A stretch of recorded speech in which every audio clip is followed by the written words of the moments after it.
우리가 영적 전쟁에 대해서 이제 배우고 있는데, 우리는 지금 영적 전쟁 속에 있는데, 여러분, 우리에게는요 두 가지 현실이 있습니다. 그러니까 우리 객관적인 어떤 현실, 상황, 환경이 있어요. 그리고 말씀으로 보는 또 이런 세계가 있습니다. 그것도 현실이 있는 거죠. 우리가 어떤 현실에 동의하느냐, 이것에 따라서 우리의 삶이 달라지게 되는 것이죠. 자, 예를 들어서 이런 거죠. 12명의 정탐꾼들이 있었는데, 10명의 정탐꾼들은 똑같이 보고 뭘 보냐 그러면 객관적인 현실을 봐요. 그 땅의 사람들은 거인들이었어요. 그리고 그 땅은 너무나 풍요로운 땅이에요. 포도 한 송이를 두 사람이 들 만큼 그렇게 풍요로운 땅, 그런 땅이었지요. 그리고 실질적으로 지금 우리가 여리고성 이쪽에 가보면은 지금도 물이 풍부해요. 그래서 거기는 물이 풍부하면은 이제 모든 게 잘 되는 거죠. 그리고 성은 높고, 그래서 우리가 만일 이 백성이 가면은 무너질 것 같아. 그들이 거인이고 우리는 메뚜기 같은 그런 생각이 드는 거예요. 그러니까 객관적인 이 현실을 하나 바라봤어요. 그런데 여호수아와 갈렙은 또 다른 현실을 봤어요. 그 여호수아와 갈렙이 본 현실은 뭐였을까요? 하나님이 우리와 함께 계신다. 하나님이 이 땅을 우리에게 주셨다. 그 약속의 말씀을 붙잡고 약속의 렌즈를 끼고 그 현실을 본 거예요. 그랬더니 여호수아와 갈렙의 눈에는 그 현실이 어떤 현실로 느껴져요? 그들은 우리의 밥이다. 하나님이 우리와 함께 계시면 반드시 이긴다. 그러니까 똑같은 걸 보고 어떻게 해석하고 어떻게 현실을 바라보느냐, 이게 너무너무나 중요하다는 거죠. 그러니까 여러분들이 똑같은 현실을 보는데 어떤 렌즈를 끼고 현실을 보느냐가 따라 달라지는 거죠. 여러분,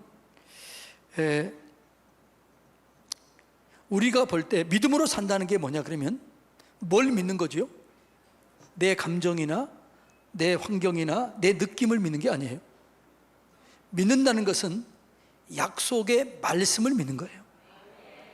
성경에 기록된 하나님의 성품, 하나님의 능력, 하나님의 권세를 믿는 거예요. 그러니까 우리는 현실을 진단할 때 그냥 세상적인 사람들처럼 그렇게 보는 것이 아니라 우리는 성경적인 말씀 안에서 믿음으로 이걸 바라보는 거예요. 그러니까 세상 사람들이 보는 시각과 우리들이 보는 시각은 같을까요? 다를까요? 말은 잘하시는데 여러분은 다르게 보나요? 또 같게 보나요? 그러니까 우리는 믿음으로 보는 거지. 뭘 보냐 그러면 말씀을 통한 믿음으로 보는 거예요. 그러니까 여러분, 우리는 예를 들어 이런 거죠. 믿음이 생겨지게 되면 과거는 바꿀 수 없지만 뭐가 달라지나요? 과거를 해석하는 법이 달라져요. 그러니까 과거를 바라보는 시각이 달라지게 되는 것이죠. 믿음이 없을 때는 어떻게 해요? 있는 그대로 봐요. 그런데 믿음으로 보면 해석이 달라져요. 아, 그래서 그랬구나. 이게 화가 아니었고 복이었구나. 그러니까 이렇게 시각이 달라지니까 요셉이 애굽으로 갔을 때, 팔려갔을 때 어떤 생각이 들었냐 그러면, 야, 어떻게 형들이 이럴 수 있냐? 진짜 나쁜 사람들이다. 내가 반드시 잘 되면 당신들을 두고 보자 한번. 이런 생각을 한 거예요. 그런데 그 속에 믿음이 들어갔어요. 말씀이 들어갔어요. 성령님이 임했어요. 그러니까 그 시각이 어떻게 해요? 당신이 우리를 보낸 게 아니고 하나님이 이 우리를 구원하기 위해서 먼저 보냈다. 시각이 달라지는 거죠. 과거는 똑같아요. 그런데 그 과거는 똑같은데 누가 달라져요? 내가 달라져요. 근데 그 내 뭐가 달라져요? 해석이 달라져요. 그러니까 여러분, 그러니까 우리는 똑같은 현실을 보는데 믿음으로 보느냐, 믿음이 없이 보느냐, 하나님을 계산에 넣고 보느냐, 계산에 넣지 않고 보느냐, 이건 엄청난 차이가 있는 거죠. 그래서 여러분, 우리가 늘 계산할 때, 현실을 바라볼 때 하나님을 계산하고 바라봐야 돼요. 그러니까 신앙은 계산하고 하는 거예요. 우리가 지난 부흥회 때 은혜 받았는데 라합을 얘기할 때 뭐라고 그랬어요? 기꺼이, 또 안 들었나요? 뭐라고요? 기꺼이 배신하라. 그러니까 이 여리고성 사람들 편에서 볼 때는 배신인 거죠. 그런데 라합은 이미 계산이 끝난 거예요. 어떻게 계산이 끝난 거예요? 하나님이 이 땅을 차지하게 될 것이다. 하나님의 백성이 이 땅을 차지하게 될 것이다. 그건 라합만 아니라 그 여리고성에 있는 모든 사람들이 다 그렇게 알았어요. 그리고 계산이 끝났어요.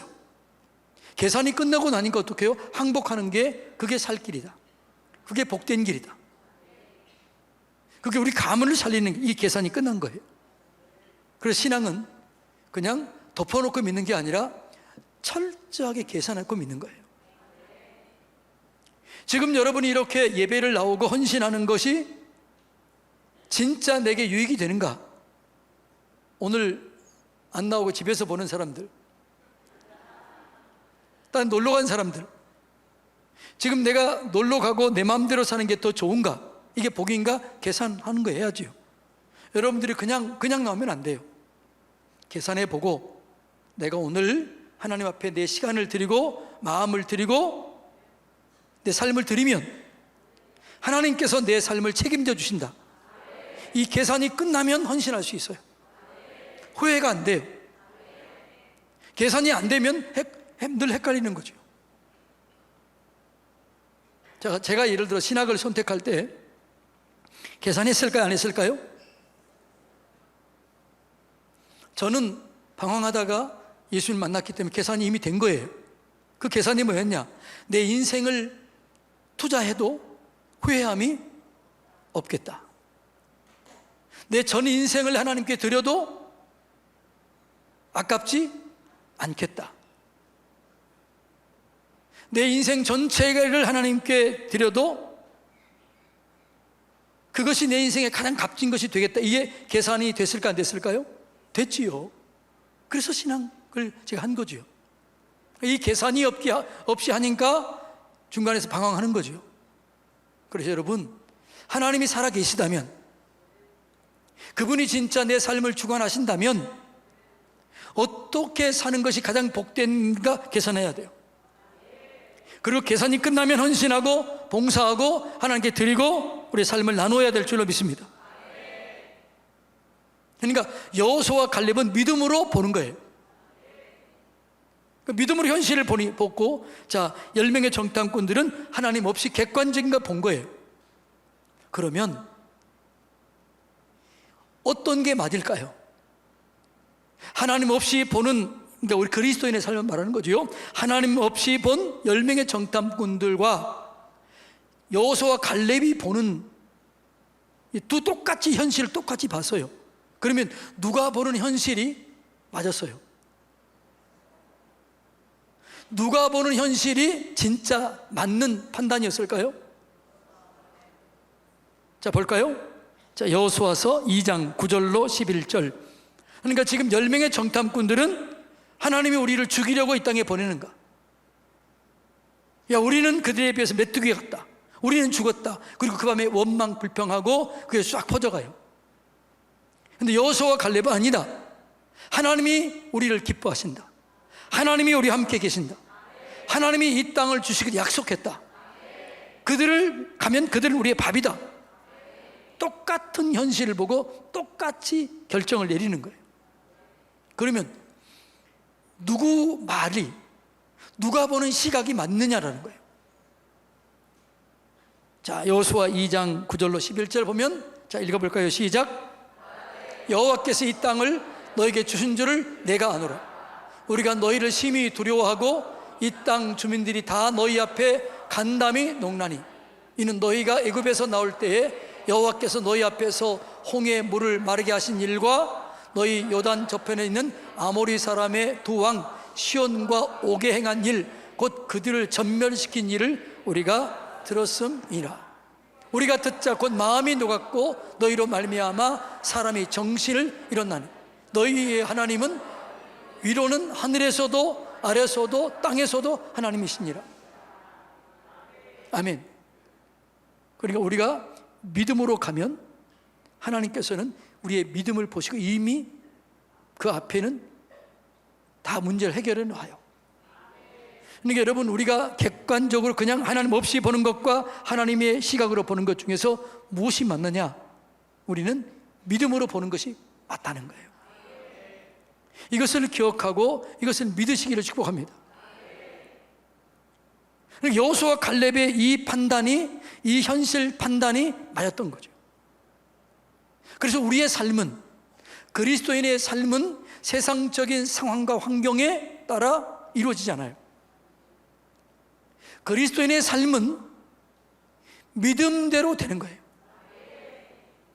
어떤 세상의 상황, 환경대로 되어지는 게 아니고 뭐라고요? 믿음대로 되는 거예요. 자, 한번 볼까요? 백부장에게 얘기했죠? 네. 마태복음 8장 13절 다 같이 읽어볼까요? 시작. 예수께서 백부장에게 이르시되 가라, 내 믿음대로 될지어다 하시니 그 아인이 즉시 나았다는 거죠. 지금 여기 애들이 막 제 설교를 쓰고 있어요. 그 애들이 나중에 설교할 거예요. 엄청나게 잘하더라고. 여러분도 기록하거나 졸지 말고 똑바로 들으세요. 애들이 물어봤을 때 애들보다 대답 못하면 안 되잖아요. 선생님들, 애들이 다 기록해서 얘기했는데 선생님들이 이거 모르면 안 되는 거니까 잘 들으세요. 자, 그래서 우리의 삶은 뭐라고요? 내 믿음대로 될지어다 하시니 즉시 그대로 이루어지는 거예요. 세상은요, 1차는 2차가 지배해요. 2차는 3차가 지배해요. 3차는 4차원이 지배해요.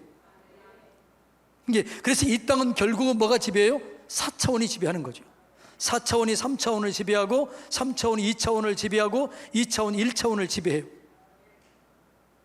선이 점을 지배하고 선은 면이 지배하고, 여러분, 면은 입체가 지배하는 거죠. 이게 3차원이에요. 근데 3차원은 4차원이 지배하는데 그 4차원이 뭐예요? 언어, 믿음, 꿈, 비전, 이런 것이 4차원이에요. 그래서 우리의 인생은 꿈대로 되는 거예요. 말하는 대로 되는 거예요. 믿음대로 되는 거예요. 이것이 여러분 하나님께서 우리의 삶을 이루어가는 과정이에요. 이해가 되나요? 그래서 우리가 이 믿음을 가지면 내 믿음대로 될지어다 너희 말이 내 귀에 들린 대로 내가 너희에게 행하리라. 이게 너무너무 중요한 거죠. 그래서 우리가 믿음으로 가면 그 끝에 하나님께서 예배 놓고 계시는 거예요. 자, 하나님께서 아브라함에게 너는 너 독자 이삭을 번제로 드리라 그랬어요. 그때 하나님께서는 드리라 그 말할 때 염소를, 양을 예배해 놓았을까요? 그때 아니에요. 언제요? 아브라함이 순종하고 갔을 때 그때 예배해 놓은 거예요. 그러니까 순종하는 그 자리에 하나님이 역사하는 거예요. 이 원리를 잘 깨달아야 우리가 이 현실 속에서 사단에게 속지 않고 믿음으로 이겨내는 것이죠. 그래서 비그리스도인의 현실과 우리의 현실은 같을까요? 다를까요?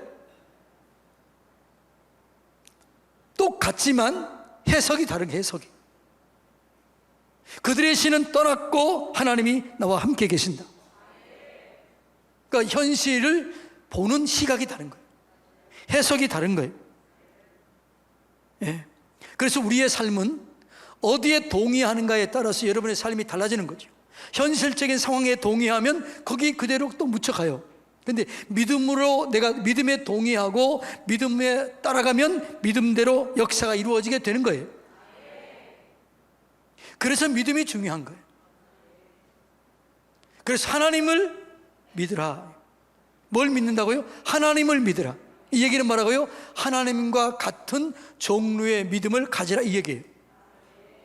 그러니까 우리가 어떤 상황을 보고 어떤 상황을 판단하고 어떤 상황을 우리가 이제 계산할 때 뭐라고요? 하나님을 계산에 넣는 거예요. 하나님의 시각에서 바라보는 거예요. 이게 믿는 거예요. 이해가 되나요? 그래서 우리가 하나님의 시각으로 바라보면 불가능은 없는 거죠. 그래서 하나님 안에서는 불가능이 없다. 그래서 할 수 있거든이 무슨 말이냐? 믿는 자들에게는 능치 못할 일이 없다. 할렐루야. 내게 능력 주시는 자 안에서 내가 모든 것을 할 수 있다라는 거죠. 그게 믿음의 고백이에요. 믿음의 고백. 그래서 여러분, 제가 오늘 새벽에 얘기했잖아요. 서신서에 보면 140번이나 나오는 단어가 있는데 그 단어가 뭐라고 그랬지요? 아유, 감사해요. 또 다 잊어버렸구만. 그리스도 안에서라고 그랬죠. 그리스도 안에서. 그러니까 그리스도 안에서, 이 말은 성령 충만이라고 그랬잖아요. 그러니까 말세가 되면 신앙생활 하기가 어렵다, 쉽다? 어렵다. 못한다가 아니고 어렵다라는 거예요. 왜 어렵냐? 내가 하려고 하면 어려워요. 세상에 도전이 너무 많아요. 그런데 성령 충만하면 가능해요. 그래서 우리가 예수 그리스도 안에 있으면 다 가능한 거지요. 너희가 내 안에 거하고 내 말이 너희 안에 거하면 무엇이든지 원하는 대로 구하라. 그리하면 이루리라. 우리가 하나님 안에 있으면 모든 게 다 되는 거예요. 이것이 믿음이에요. 예. 그래서 여러분, 우리가 하나님 안에서 바라보고 하나님 안에서 계산하고 그리고 기도하고 그리고 선포해야 될 줄로 믿습니다. 그러니까 믿음은, 지난주 설교 제목이 뭐였어요? 신앙은 고백이 중요합니다. 그게 지난주 설교였잖아요. 이제 생각나지요? 고백이 중요한, 고백이. 내가 믿음으로 고백해야 돼요. 믿음은 들음에서 나는 거죠. 마음으로 믿어 의에 이르고 입으로 시인하여 구원에 이르는 거예요. 그러니까 성경을 읽으면서 믿음이 내 속에 세워지는 거예요. 근데 그 믿음이 현상적으로 실제로 나타나는 고백이에요. 고백. 그러니까 마음으로 믿어 의에 이르고 입으로 시인하여 구원에 이르는 거예요. 그래서 믿음이 중요하고 고백이 중요한 거예요. 그래서 믿고 고백하면 그대로 될 줄로 믿습니다. 그러니까 영적 세계의 판도는 내가 믿고 고백하는 것에 따라서 영적 세계가 달라지는 거죠. 그래서 믿음으로 고백하는 것이 너무너무나 중요한 거죠. 사무엘하 15, 16, 17장에 보면 누구 이야기 나오죠? 압살롬이 반역했을 때 다윗의 이 모습을 얘기해요. 압살롬이 반역했습니다. 그리고 거의 끝날 수밖에 없어요. 그리고 압살롬 피해서 도망가요. 도망가는데 소리가 들려오는 거죠. 압살롬 편에 아히도벨이라고 하는 사람이 합류했다. 아히도벨의 계략은, 아히도벨의 지혜는 하나님께 받은 것과 똑같다. 그러니까 하나님이 가르쳐 준 것과 똑같은 지혜를 가지고 있다. 그만큼 이 지혜가 탁월해서요. 그때 다윗이 그 얘기를 듣고 한마디 딱 던집니다. 뭐라고 그래요? 이거 모르면 안 되는데, 이 한마디 때문에 전환이 돼요. 그 한마디가 뭐예요? 하나님, 아히도벨의 모략을 파괴시켜 주십시오. 그렇게 얘기를 하는 거죠. 예. 아히도벨의 모략을 어리석게 해 주십시오. 그 나중에 어떻게 돼요? 우리가 잘 알지만 나중에 아히도벨의 모략이 진짜 이 전쟁의 승리를 가져오게 되는데, 압살롬이 좀 지혜가 없는 거죠. 그래서 후세는 누구의 얘기를 듣고 지금 하는 거예요? 다윗이 심어놓은 사람이었어요. 후세의 얘기를 듣고 나중에 망해요. 그래서 아히도벨은 어떻게 해요? 후세의 얘기 듣는 순간 망했다. 그리고 집에 가서 정리하고 자살해 죽어버려요. 그 정도 아히도벨은 지혜가 있는 거죠. 근데 그 아히도벨의 모략을 어리석게 했던 그 한마디, 그게 뭐냐? 한마디 고백이에요. 하나님, 아히도벨의 모략을 어리석게 해주십시오. 이 기도 한마디, 이 선포 한마디가 전환시켜버린 거예요. 여러분이 어떤 상황과 환경 속에서도 여러분이 눌리지 말고 믿음으로 고백하고 믿음으로 선포할 때 그게 우리의 삶을 변화시키는 거죠. 그리고 이제 도망가잖아요. 도망가는데 누구를 만나요? 시므이를 만나요. 시므이를 만나는데 시므이가 다윗을 저주합니다. 그러자 사람들이 뭐라고 그래요? 저 친구를 내가 죽여버리겠습니다. 그러니까 뭐라고 그래요? 다윗이 아니다, 내버려둬라. 그리고 이렇게 얘기를 합니다. 사무엘하 16장 12절 다 같이 읽어볼까요? 시작. 혹시 여호와께서 나의 원통함을 감찰하시리니 오늘 그 저주 때문에 여호와께서 선으로 내게 갚아주시리라. 하나님, 이 저주가 선으로 바뀌어져서 하나님께서 이 저주 때문에 선으로 내게 갚아주실 것이다. 이렇게 얘기를 해요. 고백해요. 이렇게 선포해요. 그리고 이 일이 이루어져요? 안 이루어져요? 전쟁에서 이거 돌아옵니다. 돌아왔더니 시므이가 어떻게 해요? 뒤에서 비밀리 다윗 왕에 대해서 헐뜯고 압살롬에 대해서 다윗 왕에 대해서 반역을 꿈꿨던 사람들이 1000명이 와서 어떻게 해요? 우리가 잘못했으면 이렇게 얘기를 해요. 겉으로 드러난 사람은 1명이었지만 그 뒤에 몇 명이 있었어요? 1000명이 있었던 거죠. 그런데 이 다윗의 한마디 고백, 이 한마디 신앙 고백, 이 한마디 기도, 이것이 그렇게 이루어진 거예요. 그러니까 신앙은 고백이 중요한 거예요. 그러니까 다윗은 어떤 상황과 환경 속에서도 늘 하나님을 계산해 넣었던 사람이에요. 그래서 낙심하지 않아요, 절망하지 않아요, 포기하지 않아요. 그리고 믿음으로 선포하는 거죠. 그렇게 믿음으로 되는 거예요. 할렐루야. 그러니까 여러분의 삶은 어떤 현실에 동의하느냐, 이게 따라 어디에 동의하느냐가 여러분의 삶을 바꾸는 게 되는 거죠. 하나님 없이 바라보면서 상황과 환경을 바라보고 야, 우린 끝났다, 죽었다, 이제는 무너졌다, 이렇게 얘기하면 그대로 되는 거예요. 그런데 하나님 안에서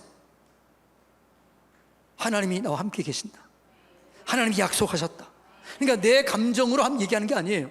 성경에 이 기록된 약속의 말씀을 붙잡고 선포해야 돼요. 믿음으로 선포해야 되는 거죠. 그래서 성경이 너무 중요한 거죠. 그러니까 우리의 기도 중에서 가장 강력한 기도는 말씀 기도예요. 하나님, 이렇게 기록되었는데 이 말씀을 이루어 주시옵소서. 조지 뮬러 목사님이 5만 번 이상 응답받았던 이유는 말씀 붙잡은 거지요. 나의 하나님이 그리스도 예수 안에서 영광 가운데 그 풍성한 대로 나의 모든 쓸 것을 채우실 줄로 믿습니다. 그리고 기도한 거지요. 그리고 응답받은 거지요. 이것이 복된 삶이요 영광스러운 삶이라는 거죠. 그래서 여러분들은 믿음으로 현실을 보고 그 믿음의 고백에 동의하시기 바랍니다. 그러니까 예수 믿는 사람들은요, 아무리 어려도 그 끝이 아니에요. 하나의 과정이에요. 이해가 되나요? 여러분이 지금 아무리 힘들고 어렵고 절망스럽지만 그렇다 할지라도 그것은 끝이에요? 끝이 아니에요? 끝이 아니에요. 과정이에요. 여러분이 고백하고 믿음으로 나가면 그것이 끝이에요. 그걸로 쭉 따라가면 그것이 이루어지게 되는 것이죠. 그런데 왜 우리가 속느냐? 사단이 있거든요.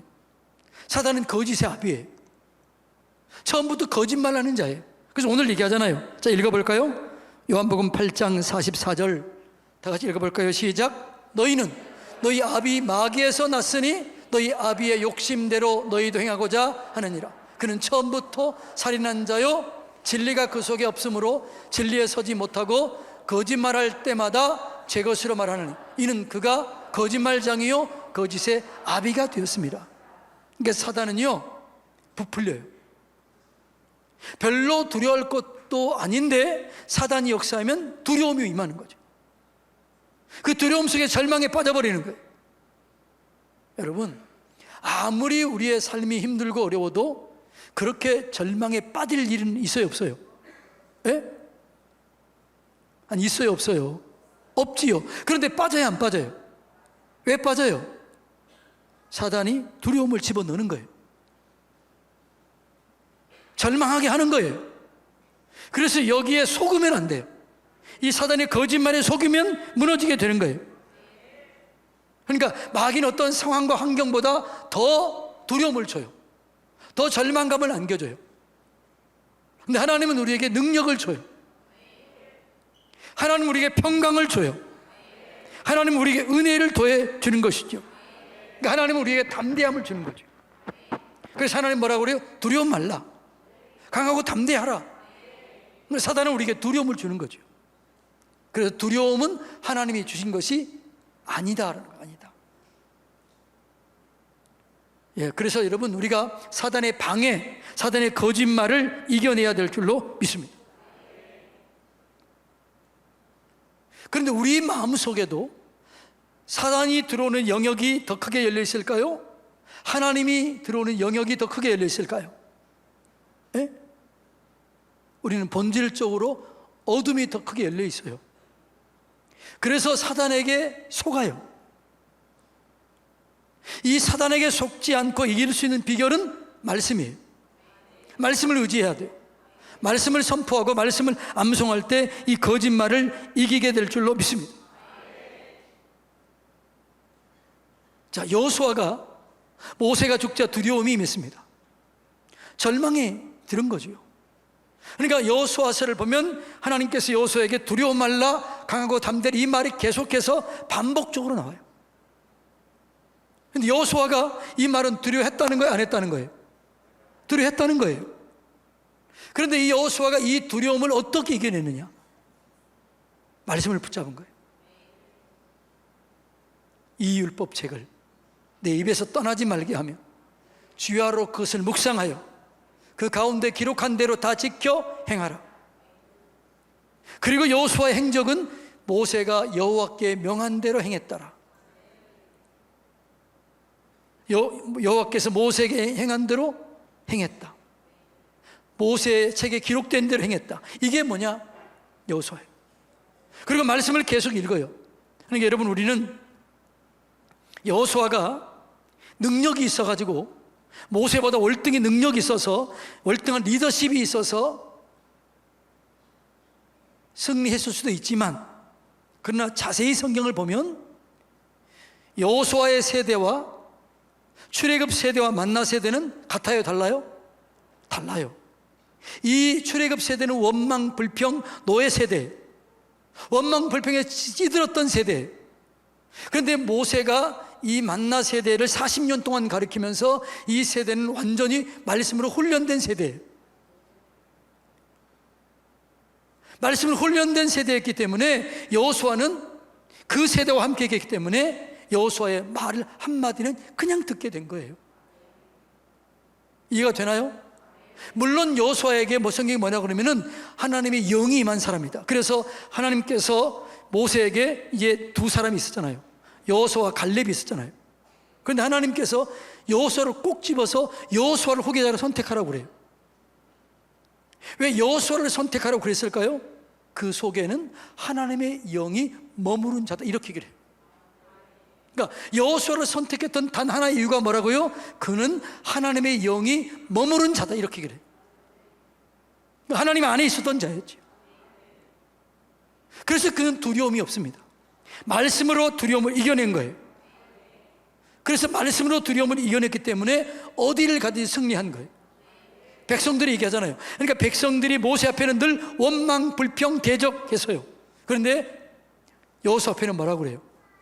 말씀해 주십시오. 우리가 당신이 명한 대로 우리가 행하리이다. 이렇게 얘기해요, 안 해요? 하잖아요. 왜 그렇게 얘기해요?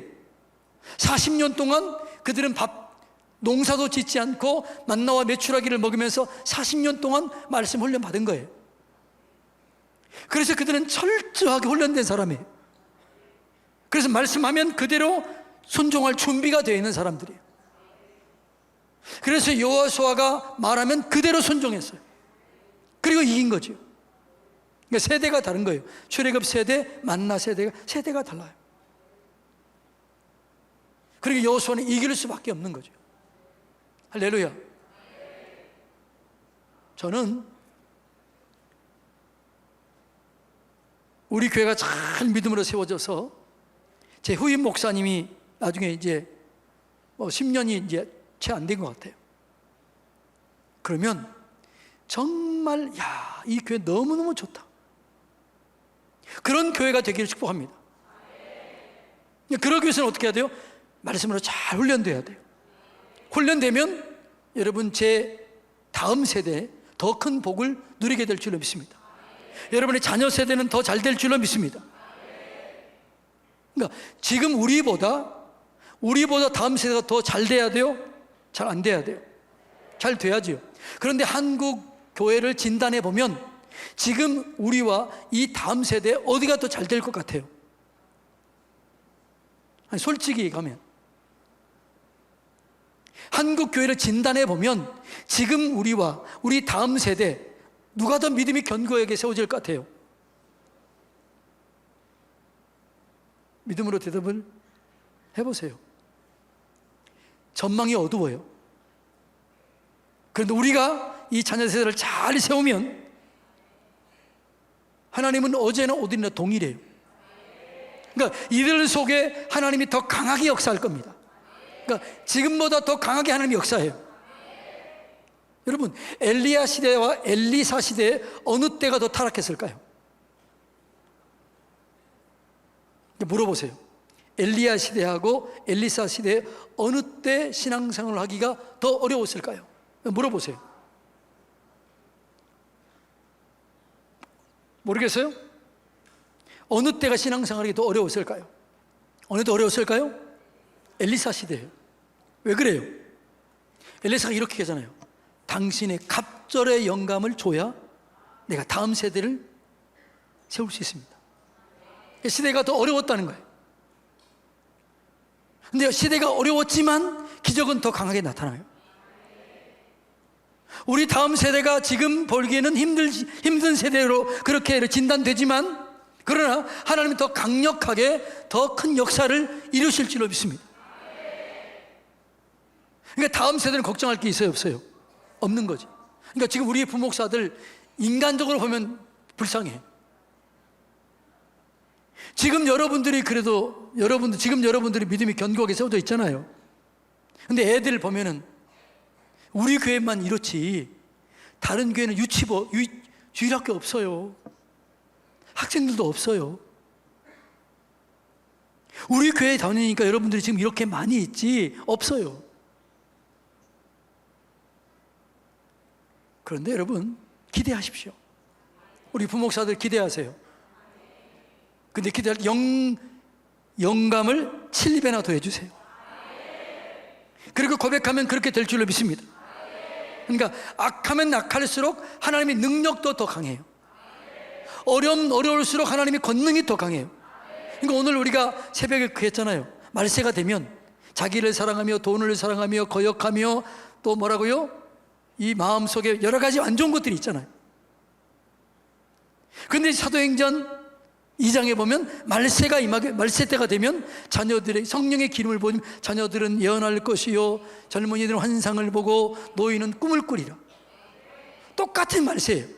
한쪽은 이렇게 어렵지만 한쪽은 성령의 역사가 더 강해지게 되는 거죠. 왜요? 이 어려움을 이겨내기 위해서 내 힘으로 안 되니까 성령이 더 강하게 역사해요. 더 강하게 역사하는 거죠.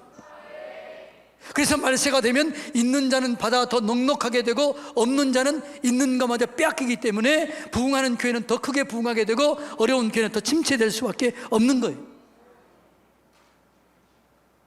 그게 지금 코로나 이후로 그렇게 지금 재편되고 있잖아요. 코로나 이전에는요, 자기 교회만 주로 다녔어요. 코로나를 통과하면서 이제 유튜브를 보는 거예요. 온라인으로 다른 교회 설교를, 목사님 설교를 보는 거예요. 듣는 거예요. 그리고 이제 이런 세계도 있었네. 그리고 이제는 어떻게 돼요? 코로나 때 어떤 교회는 자기 교회 성도 수보다 더 많이 접속이 이루어졌고, 어떤 교회는 자기 교회 성도의 3분의 1도 접속이 안 이루어졌어요. 그리고 재편된 거지. 여러분, 이때 제일 중요한 것은 우리가 하나님 안에 있어야 될 줄로 믿습니다. 성령 충만해야 될 줄로 믿습니다. 그러면 우리는 더 큰 은혜, 더 큰 영광을 경험하게 되는 것이죠. 근데 사단은 계속 방해해요. 속이는 거예요. 거짓말하는 거예요. 절대 속지 마시기를 주님의 이름으로 축복합니다. 그러니까 이 사단의 괴계를 이길 수 있는 능력이 뭐냐? 그게 말씀이에요. 말씀. 말씀으로 공격하는 거죠. 에베소서 6장 17절 한번 읽어볼까요? 구원의 투구와 성령의 검 곧 하나님의 말씀을 가지라. 구원의 투구, 이 머리 생각, 영적 전쟁은 생각 속에 있잖아요. 난 하나님의 자녀이다. 나는 구원을 받은 자이다. 하나님이 나와 함께 계신다. 이걸 말씀으로 받아들이고 그걸 입으로 말씀을 그걸 선포해야 돼요. 그 말씀을 가지고 명령하고 그 말씀을 가지고 선포할 때 어둠이 떠나가게 되는 것이죠. 예. 그래서 여러분, 우리가 영적 싸움을 싸우기 위해서는 우리의 생각이 달라져야 돼요. 그래서 우리의 이 영적 전쟁이 어디서 이루어진다고 그랬어요? 생각 속에서. 그러니까 생각을 바꿔야 돼요. 절대로 두려워하면 안 돼요. 감사와 찬송과 영광을 가지고 주님께 나아가야 될 줄로 믿습니다. 예. 우리에는 실제적인 능력이 있어요. 근데 여러분, 이걸 아셔야 돼요. 거짓말도 능력이 있어요. 진실도 능력이 있어요. 근데 나중에는 누가 이겨요? 진실이 이기는 거예요. 그래서 우리가 진실을 붙잡고 나갈 때 이기게 되는 것입니다. 그러니까 우리는 실질적으로 마지막 이기게 돼 있어요. 자, 우리는 뭐라고? 마지막 이기게 돼 있어요. 여러분의 미래는 반드시 이기게 돼 있어요. 뭘까요? 요한계시록 11장 15절 다 같이 읽어볼까요? 일곱째 천사가 나팔을 불매 하늘에 큰 음성이 나서 이르되 세상 나라가 우리 주와 그의 그리스도의 나라가 되어 그 세세토록 왕노릇하리로. 그러니까 우리의 마지막은 세세토록 왕노릇해요. 그것이 우리의 특권이에요. 우리가 누릴 영광이에요. 그런데 중간에 어려움도 있다 없다? 있는 거예요. 네. 그래서 우리에게는 어려움이 있어요. 어떤 어려움이요? 로마서 8장에 보면 28절에 보면 8장 28절부터 한번 읽어볼까요? 띄워줘 보실래요? 자, 먼저 8장 25절부터 한번 8장 25절부터 8장 25절 35절 8장 35절 읽어볼까요? 시작.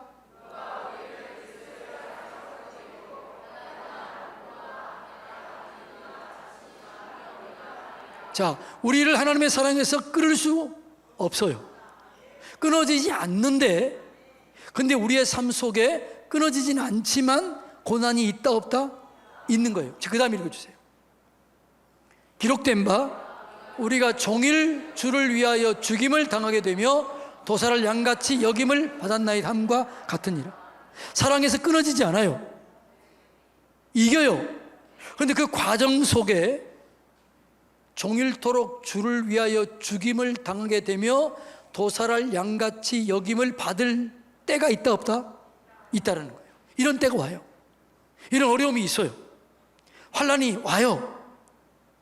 그때 우리가 기억해야 될 것은 이것이 끝이 아니다.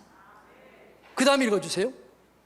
그러나 이렇게 어려움이 올 수 있다. 그러나 이 모든 일에 우리를 사랑하시는 이로 말미암아 우리가 넉넉히 이긴다는 거죠. 그러니까 우리의 마지막은 뭐라고 해요? 넉넉히 이기는 거예요. 하나님을 사랑하는 자, 곧 그 뜻대로 부르심을 입은 자들은 모든 것이 합력해서 선이 이루어져요. 그러니까 합력해서 선을 이루어요. 고난도 오고 영광도 와요. 그러니까 우리 신앙은 업다운 돼요.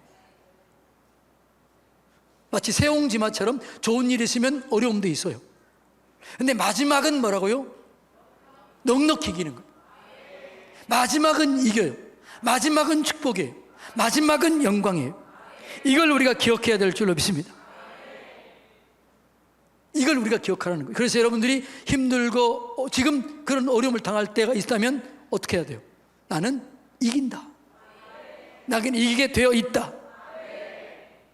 이렇게 고백해야 돼요. 그럴 때 우리 속에 힘이 나오는 거죠. 사단도 그걸 알아요. 그런데 사단은 거짓말쟁이기 때문에 넌 끝났어, 넌 안 돼, 이렇게 얘기하잖아요. 그런 소리가 들리면 이렇게 해야 돼요. 사단을 째려보면서 해야 돼요. 째려보면서 하나님도 안 되냐? 하나님도 끝났나? 예수님도 안 되나? 이 더러운 사단아, 떠나갈지어다. 나는 무너지지 않는다. 예수 승리, 내 승리. 예수 영광, 내 영광. 이렇게 선포하고 고백할 때 사단이 그걸 알아요. 알기 때문에 속이는 거죠. 나는 속지 않는다. 그래 이기는 거죠. 제가 늘 얘기했잖아요. 병이 여기서 기도했는데 오늘도 좀 치유기도 할 텐데 기도병이 나왔어. 괜찮아졌어요. 그런데 집에 갈 수 있으니까 또 그 증상이 또 쑥 또 와. 그러면 믿음 없는 사람 뭐라고 그래요? 아이고 안 고쳐졌네. 그러면 끝나버리는 거예요. 그러면 그 증상이 그대로 다시 와. 그런데 뭐라고요? 나는 속지 않는다. 하나님의 치료는 완벽하다. 하나님의 치료는 온전하다. 이 더러운 사단은 떠나갈지어다. 그렇게 하면 여러분 우리의 진짜로 깨끗하게 치료가 되는 거죠. 회복이 오는 거죠. 속지 마시기 바랍니다. 옆에 사람 쳐다봅시다. 속지 맙시다. 속지 말아야 돼. 그러니까 우리의 현실, 우리는 이겨놓고 싸우는데, 하나님이 이겼기 때문에 우리가 이겨놓고 싸우는데, 근데 우리의 삶 속에 고난이 온다 안 온다요? 온다요. 오는 거예요. 왜 이 고난이 오느냐? 우리의 믿음은 흔들려고 사단이 역사하는 거예요. 그래서 여러분, 우리의 신앙은요, 한 단계 성장할 때 문이 있어요. 이 문을 통과하면 성장해요. 근데 이 사단이 이 문에 딱 여기 있다가 우리를 속이는 거죠. 그래서 여러분들이 뭐가 힘들고 어렵고 낙심이 되면 이렇게 해야 돼요. 아, 이 문을 통과하면 축복의 세계로 들어간다. 나는 이긴다. 그리고 나가면 이기게 되는 거예요. 그것이 여러분 우리의 고백이 되고 우리의 믿음이 돼야 되는 거죠. 그러니까 사단은 늘 그 문을 지키고 있으면서 이 문을 통과하지 못하게. 그래서 여러분 이럴 때가 있죠. 믿음이 좋은 남편이 어느 날부터 갑자기 성경도 안 보고 기도도 안 하고 맨날 TV만 보고 또 맨날 믿음 없는 짓만 하고, 그러면 여러분 어떻게 해야 돼요? 아이고 저 인간 타락해가지고 그러지 말고, 여보 당신 다음 축복의 단계로 들어갈 때야. 방해하는 거야. 이 단계를 이기면 당신은 영광의 단계로 들어갈 거야. 그렇게 얘기해 줘야 돼요. 그게 진실이에요. 그게 사실이에요. 근데 이걸 모르니까 뭐라고 그래요, 여러분이요? 당신 내 그럴 줄 알았어. 그러다 망하지. 이렇게 얘기해. 이게 살아가는 게 속는 거예요. 그러니까 여러분의 자녀들이 그렇게 말 잘 들었던 자녀들이 갑자기 말 안 들어. 반항해. 그래 뭐라고요? 아, 하나님께서 이놈을 통해서 더 큰 역사를 이루시겠구나. 아, 이렇게 얘기를 해야지. 이게 진실이거든. 야, 하나님이 너에게 어떤 복을 주시기 위해서 그럴지 모르는데 야, 기도하자. 하나님도 함께 하실 것이다. 이렇게 믿음을 가지고 얘기하면 그렇게 돼요. 근데 이것이 하나님께서 예비해 놓으신 거라는 거예요. 그런데 사단은 방해하는 거잖아요. 속이는 거죠. 우리의 믿음을 흔들어요. 야, 이제 너 아들 끝났다. 내 딸 끝났어. 너 그렇게 기도해도 소용없어. 그런 마음을, 믿음을 흔들리는 거예요. 그러니까 우리의 그때마다 우리의 믿음이 견고해져야 돼요. 내 아들, 하나님이 큰 복을 주려고 이런 일 두셨구나. 더 기도해야지. 아들, 이겨내자. 속지 말자. 여러분이 남편과 아내가 그렇게 좋았어요. 근데 맨날 싸워. 그럴 때 있어요, 없어요? 안 그런 척 해도 싸울 때 있다고요. 그때 얘기해야 돼요. 따라서 합시다. 속지 말자. 여보, 속지 말자. 속지 말고 기도하고 그때 함께 마음을 모으면 여러분 축복의 단계가 하나 업그레이드 돼요. 반드시 그렇게 돼 있어요. 신앙은 항상 그래요. 항상 그래요. 근데 여기서 무너지는 사람이 있어. 왜? 속으면 무너지는 거죠. 자, 속지 맙시다. 옆에 사람과 자, 속지 맙시다.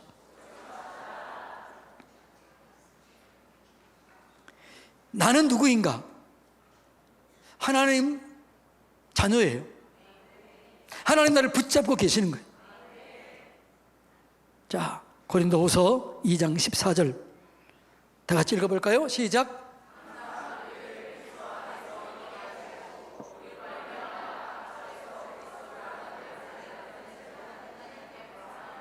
아멘. 그러니까 힘들고 어려울 때 예수 냄새를 피워버리세요. 힘들고 어려울 때 오히려 예수님을 가까이 가세요. 힘들고 어려울 때 예수님께 딱 붙어버리세요. 그러면 사단이 어떻게 해요? 야, 얘는 힘들수록 하나님 붙는구나. 얘는 건드릴수록 믿음이 흔들리는 게 아니라 믿음이 견고하게 세워지네? 그러면 떠나가는 거예요. 이것이 우리가 이기는 비결이에요. 이것이 성장하는 비결이에요. 이 성장을 날마다 누리시기를 축복합니다. 그러면 나중에 우리의 결국은 뭐예요? 예수님 닮아가는 거예요. 우리의 마지막은 예수님 닮은 거예요. 그래서 우리가 마지막 때 이런 얘기를 들어야 돼요. 야, 우리 목사님 예수님 닮으셨다. 우리 장로님 예수님 닮으셨다. 우리 권사님 예수님 닮으셨다. 우리 엄마 예수님 닮으셨다. 이게 여러분 최고봉이에요. 최고 성장, 최고의 성장은 여기에. 그렇게 되기를 축복합니다. 그러기 위해서 때로는 우리를 시험을 주고 낮추시기도 하고 고난을 주기도 하는 거죠. 근데 그럴 때마다 예수님께 달라붙으면 우리의 속에 있는 안 좋은 것들이 다 빠져요. 불순물들이 빠져요. 그리고 예수님을 닮게 되는 거죠. 그리고 그 강사님 그랬자고, 뭐 하시는 분이세요? 역시 그러면 그렇지. 그 얘기 듣고 너무너무 좋아했다고 그러잖아요. 근데 여러분들이 들어야 할 가장 행복한 소리는 무슨 소리 해야 돼요? 야, 아줌마 교회 다니세요? 아저씨 교회 다니세요? 아저씨 예수님 닮았네요? 이게 가장 좋은 소리예요. 목사님 저에게 가장 좋은 소리가 뭐겠어요? 아니 대답을 가르쳐 줬는데도 왜 못해요? 저에게 가장 좋은 소리는 뭐예요? 우리 목사님 예수님 닮으셨어. 그러면 끝나는 거죠. 생각해 보세요. 여러분들이 전도할 때, 야, 우리 교회 목사님 예수님 닮으셨다. 한번 와봐라. 그러면 끝난 거지 뭐겠어요? 뭐 더 있겠어요? 뭐 설교 잘하고 뭐 이렇게 할 것도 없어요. 그냥 그게 제일 큰 영광인 거죠. 여러분들이 장로님을 자랑할 때 한마디면 끝나요.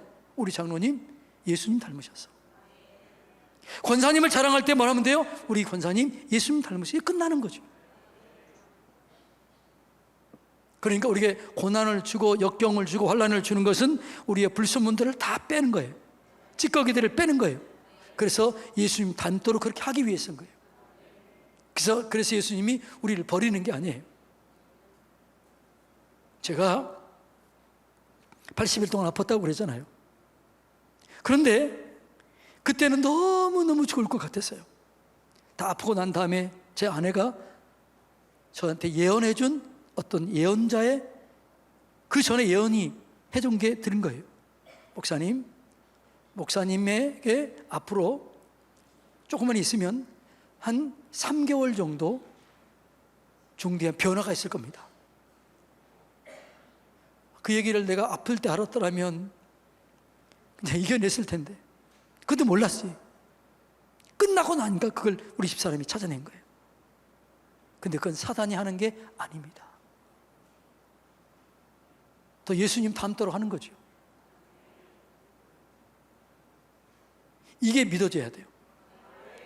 자, 지금 고난과 환난과 역경 속에 있다면 낙심하거나 좌절하지 마세요. 예수님을 닮아가는 기회로 삼으세요. 불순물을 빼는 기회로 삼으세요. 하나님께 더 가까이 나아가세요. 그러면 하나님 영광을 경험하게 되어 있는 거죠. 그러면 잘 되게 되어 있어요. 저는 아프기 전과 후로 보면 언제가 더 좋을까요? 언제가 더 건강했을까요? 어떻게 알아요? 누가 그러더라고요. 아니 목사님, 누가 그래요? 목사님 요즘에 뭐 피부샵에 가가지고 뭐 이게 관리 받으세요 그러더라고요. 근데 제가 그 아프고 난 다음에 내 피부가 바뀌어진 거예요. 우리 집사람한테 물어보세요. 나는요, 좀 이렇게 사람이 값싼 게 좋은가 봐. 비싼 화장품보다요, 싼 화장품이 되게 잘 맞아. 그래서 난 비싼 거 살 필요도 없어요, 그냥. 내가 발라보면 알잖아요. 그러니까 나는 화장품은요, 3만 원도 안 돼. 만 얼마에 2개짜리. 그걸 바르면 그게 피부가 좋아지더라고요. 여러분, 아프고 난 다음에 저는 훨씬 더 좋아진 거예요. 건강도 좋아져요. 영성도 좋아져요. 더 날씬해졌어요. 다 좋아진 거예요. 그때는 죽을 것 같았지만. 자, 옆에서는 인사합시다. 죽을 것 같으시나요? 너무 힘드시나요? 마지막은 이깁니다. 마지막 이기는 거죠. 만일 설사 죽을 병에 걸려서 죽었다. 그 죽었으면 그게 죽었으면 그게 승리예요, 실패예요? 천국으로 가잖아요. 제가 얘기했잖아요. 이어령 장관의 딸 이미나 목사님이 그렇게 믿음의 선한 싸움을 싸우다가 처음에는 기적과 능력을 경험했어요. 나중에 죽었어요. 많은 사람들이 안타까워했어요. 저도 안타까워서 기도했습니다. 하나님, 어떻게 그럴 수 있나요? 수많은 사람들이 이분이 살아나서 간증하기를 원했는데, 근데 하나님께서 제게 말씀했어요. 이민아 목사는 끝까지 나를 기쁘게 했다. 나를 기쁘게 하고 내게 왔다. 그러니까 전화를 걸었어요. 이태영 기자라고 국민일보 거기 부장이었죠. 나는 이어령 씨가 내 전화를 안 받을 겁니다. 그냥 당신 잘하니까 전화 받을 거니까 얘기해 주시라고. 당신 딸 이민아 목사님은 마지막까지 하나님을 기쁘시게 갔다. 망한 게 아니라 승리했다. 마지막까지 하나님을 기쁘게 한 사람이 어디 있겠는가? 그렇게 제가 얘기했었어요. 여러분, 그래서 우리의 마지막은 승리예요. 할렐루야. 우리의 현실은 승리예요. 자, 한번 볼까요? 누가복음 10장 19절 다 같이 읽어볼까요? 내가 너희에게 뱀과 절갈을 밟으며 원수의 모든 능력을 제할 권능을 주었으니 너희를 해칠 자가 결코 없으리라. 이것이 나의 신분이에요. 이것이 나의 능력이에요. 이것이 나의 정체성이에요. 뱀과 전갈을 밟으며, 그러니까 우리를 조여오는 것들을 뱀이에요. 이걸 이겨낼 수 있는 거죠. 우리를 쏘아오는 것 전갈이에요. 이겨낼 수 있는 거죠. 뱀을 밟으며 전갈을 밟을 수 있는 능력이 내게 있어요. 그 능력이 예수 이름이에요. 내가 예수 이름을 사용할 때 뱀같이 조여오는 것이 풀어져요. 쏘는 것이 꺾여져요. 이기게 될 줄로 믿습니다. 자, 예수님이 오신 목적이 뭐예요? 마귀 일을 멸하기 위해서 오신 거예요. 요한일서 3장 8절 다 같이 읽어볼까요? 죄를 짓는 자마다 마귀에게 속하나니 마귀는 처음부터 범죄함이니라. 하나님의 아들이 나타나신 것은 마귀의 일을 멸하려 하심이라. 아멘. 예수님이 이 땅에 오신 목적은 마귀 일을 멸하러 오신 거예요. 근데 예수님께서 요한복음 19장 30절에 뭐라고 그래요? 요한복음 19장 30절 다 같이 읽어볼까요?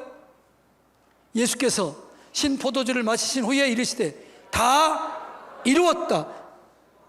뭘 이루었어요? 마귀의 일을 멸하러 오신 그 사명을 이룬 거예요. 우리가 구원을 이룬 거예요. 그래서 예수 안에 있는 자에게는 정죄함이 없고 이기게 되는 거지요. 그래서 우리에게 능력을 주는 거죠. 이것이 우리의 정체성인데 사단은 속이는 거죠. 거짓말하는 거죠. 두려움을 주고 근심을 주고 염려를 주고 절망을 주는 거죠. 속지 마시기를 축복합니다. 이미 마귀는 끝났습니다. 근데 거짓말하는 거죠. 따라서 해볼까요? 마귀는 이미 끝났다. 절대 속이면 안 돼. 우리는 이미 이긴 거죠. 내게 능력 주시는 자 안에, 내가 그 안에 있으면 되는 거예요. 그 안에 날마다 들어가시기 바랍니다. 성령 충만하시기 바랍니다. 그분과 함께 날마다 이기시기를 주님의 이름으로 축복합니다. 자, 이것이 우리가 영적 전쟁의 현실 속에서 영적 전쟁을 이기는 길이에요. 자, 절대 속지 마시기를 바랍니다. 믿음으로 보시고 계산하시기 바랍니다. 하나님을 계산해 넣어라. 반드시 계산해 넣어라. 그리고 결단하라. 그것이 우리의 승리하는 길인 거죠. 마귀에 속지 말아야 되는 것이죠. 이 말씀을 늘 가까이 함으로 힘들고 어려울 때 이 말씀이 툭 튀어나와야 돼요. 기록되었으되 사단아 떠나갈지어다. 난 하나님의 자녀이다. 하나님은 내게 능력 주신다. 이렇게 고백하고 선포함으로 날마다 이겨내시기를 축복합니다.